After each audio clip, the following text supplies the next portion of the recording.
मुंबई पाठोपाठ पुणे, नाशिक, छत्रपती संभाजीनगर आणि नागपूरमध्ये सीएनजी दरवाढीचा फटका।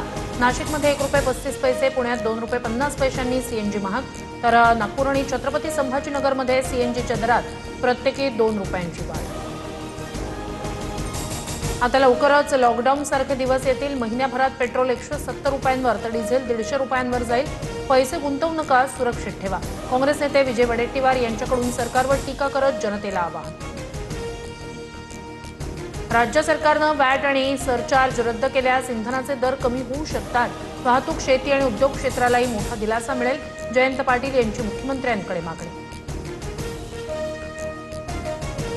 देशभरात बकरी ईद साजरी। मीरा रोड, गोरेगाव, घाटकोपरमध्ये कुर्बानीवरून झालेल्या वादानंतर कडक पोलीस बंदोबस्त तैनात। ईदगाह, मशिदी आणि सार्वजनिक ठिकाणी सामूहिक नमाज पठण। कामाख्या देवीच्या मंदिरात 55 रेडे कापून सत्तेत आलेलं सरकार कुर्बानीला विरोध करतंय।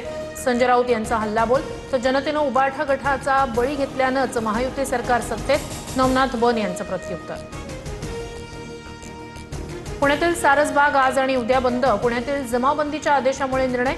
सारसबागेतील गणपती मंदिर मात्र दर्शनासाठी रात्री 10 वाजेपर्यंत सुरू राहणार।